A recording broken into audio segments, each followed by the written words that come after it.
tutakuwa na mada inayohusu changamoto za kuishi mume na mke katika ndoa, ambapo wiki iliyopita tulikuwa tukizungumzia namna gani uvumilivu kati ya mwanaume na mwanamke upo vipi katika ndoa. Na leo niko na mwanasaikolojia hapa ambaye tunaendelea naye. Mimi naitwa Edina Ernesti. Karibu. Asante. Mimi kwa majina naitwa Mwalimu Saidi ambaye nafundisha chuo cha elimu Tandala. Nitaanza na changamoto ya kwanza ambayo inahusiana na tofauti ya malezi. Maanake ndani ya ndoa kati ya baba na mama huwa kuna tofauti ya malezi. Tunasema parenting style. Wanatofautiana kivipi? Kwamba katika wazazi hao wa mume na mke unaweza kukuta kati yao mmoja ni mkali kupita kiasi na mwingine mpole kupita kiasi. Sasa inaathiri vipi hiyo katika malezi ya watoto? Inaathiri vipi katika malezi ya watoto?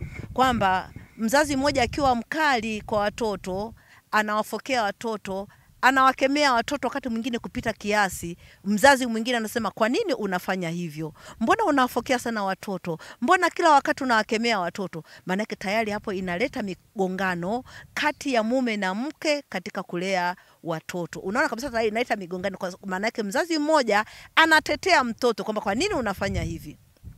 Kwa hiyo hii ni changamoto katika malezi ya watoto tunaiona. Kwa hiyo hapa naweza nikasisitiza nini? Kwamba wazazi tunatakiwa tuwe na msimamo mmoja katika kuwalea watoto.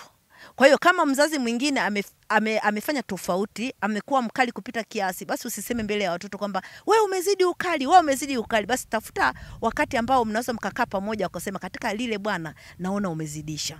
Lakini wakati mwingine mzazi mmoja anakuwa mpole kupita kiasi. Kwa sababu kisha kuwa mpole kupita kiasi manake utashindwa kukemea zile tabia ambazo zinajitokeza kwa watoto ambazo hazikubaliki kati. Sizo wangu tuone namna gani ambavyo tunaweza tukawa na msimamo katika kulea watoto. Lengo kubwa ni kurekebisha watoto na kuwa na tabia zinazokubalika katika jamii. Lakini changamoto nyingine ni shughuli za kazi na ukosefu wa muda. Hii ni changamoto. Kwa nini tunasema ni changamoto katika kulea watoto? Wazazi wengi wamekuwa bize na kazi zao. Sasa inaweza kaonekana kwamba mzazi mmoja anakuwa bize, anarudi usiku, hajui watoto wameshindaje. Hajafuatilia watoto wamepata chakula, hajapata muda wa kuwasikiliza watoto. Tunaona wakati mwingine wazazi wamekuwa sasa hivi wako bize zaidi katika shughuli zao kuliko kuwalea watoto.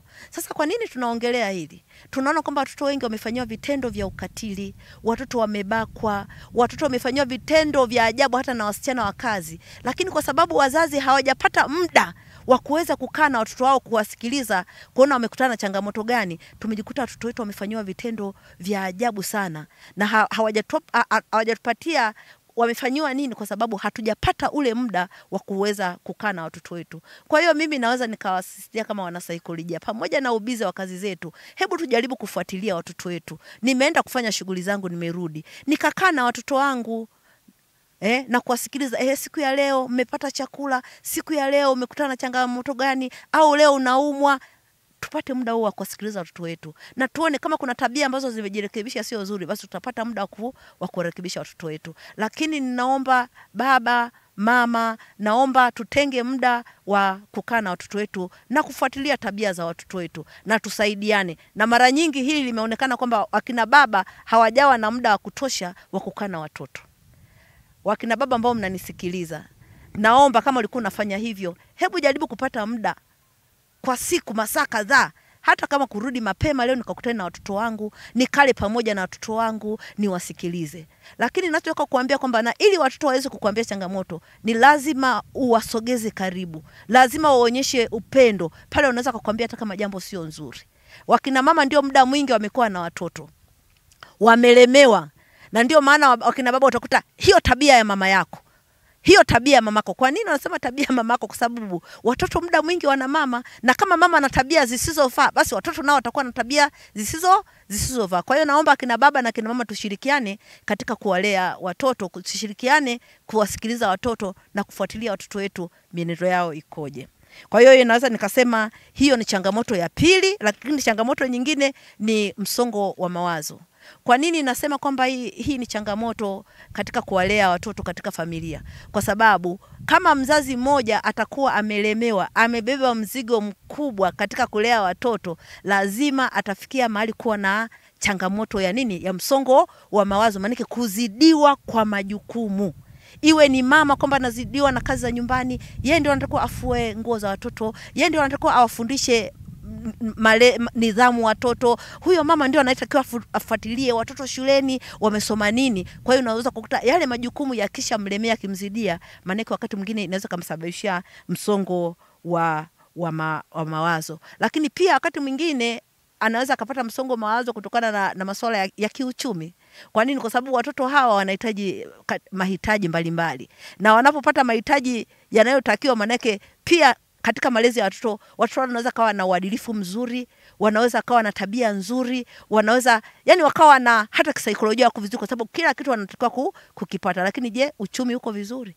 Manake uchumi unapokuwa mgumu, basi yule mzazi mmoja anakuwa anaathirika ni kisaikolojia. Kwa hiyo ninachotaka kusema katika pointi hii, kwa hiyo katika kufuatilia mahitaji ya watoto, katika kufuatilia watoto wanahitaji nini, katika kufuatilia watoto wamepata chakula, katika kufuatilia kila kitu kinachohusu watoto, tunatakiwa kushirikiana wote. Sasa mtu anaweza kaniuliza, labda wasikilizaji, kwamba sasa msongo wa mawazo unakujaje? Unakujaje katika malezi ya watoto? Unakujaje katika malezi ya watoto? Tunaona kwamba unahitaji kuwafundisha watoto pia nidhamu, unatakiwa kuwafundisha watoto maadili, lakini hapo unatakiwa mahitaji ya watoto. Na watoto wasipopata mahitaji ya kutosha, ndio maana tunapata watoto wengine wanaenda kuiba. Watoto wanashawishika kwenda wakati mwingine kuiba. Kwa nini? Unakuta kwamba hajatimiziwa yale mahitaji yanayotakiwa. Tumeona kuna watoto wengine wameenda kuiba chakula. Kuna watoto wengine hata shuleni wameiba madaftari ya wenzao. Tumeona hata shuleni, hata mpaka hizi ngazi za juu, unaona watu wanaibiana. Kwa nini mtu anafikia mahali anaiba? Anaiba kwa sababu amekuwa na upungufu wa mahitaji. Kwa hiyo haya mahitaji yanaanza kujengwa wapi? Tangu kwenye familia. Utoshelevu katika familia ndivyo unavyomfanya mtoto ajiepushe na mambo ambayo sio mazuri. Kama mtoto anapata chakula vizuri nyumbani, amepata daftari, amepata kila kitu, atakuwaje na tabia ya kwenda kuiba sehemu nyingine? Lakini kama ana tabia hiyo, labda umeweka mboga pale unakuta amedokoa, manake kama umegundua mzazi, manake utaanza kuirekebisha mapema. Tabia hiyo haitakomaa, utaona kwamba hiki kitu sio kizuri. Namwambia mtoto, kama unahitaji kitu fulani, unahitaji kufanya nini? Kuomba. Hata kama mzazi ameweka fedha mezani, asichukue bila kuomba. Akichukua bila kuomba, manake ni tabia kawizi kanaanza. Kwa hiyo naweza nikasema hivyo, pande zote mbili tusaidiane katika kipengele hicho. Lakini pia tunaangalia changamoto nyingine ni mwingiliano wa ndugu au familia katika malezi ya watoto. Tunasema hizi extended family. Naomba mnisikilize kwamba kuna watu wana extended family. Wanandoa, unakuta kwamba ndugu, wanakuwa wamekuwa ndio wamekuwa ndio wasemaji wakubwa kwenye familia, wamekuwa ndio wanaopanga mipango, wamekuwa ndio wenye maamuzi.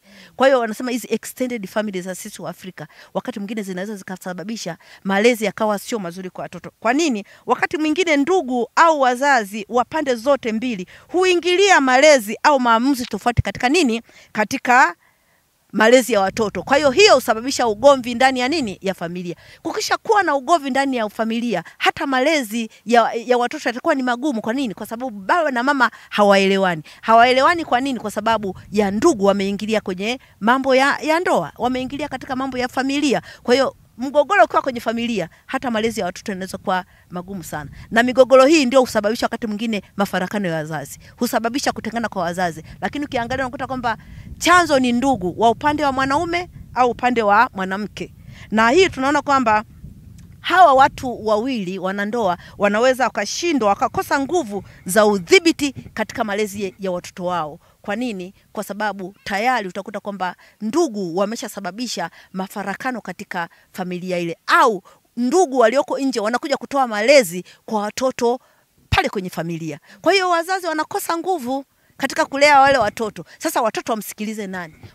Wasikilize ndugu wa nje au wasikilize wazazi? Kwa hiyo naomba ndugu ambao mnanisikiliza, iwe ni mzazi kutoka wa kiume, iwe ni mzazi kutoka wa kike, naomba tusichukue nafasi kubwa sana ya kuwa wasemaji kwenye ndoa za watoto wetu. Tusio wenye maamuzi katika ndoa za watoto, lakini tuwe msaada katika kuwasaidia, kwamba katika malezi tunafikiri watoto inatakiwa iwe 1, 2, 3, lakini wasichukue nafasi za 100%, kwamba sisi ndio tunayoilea ile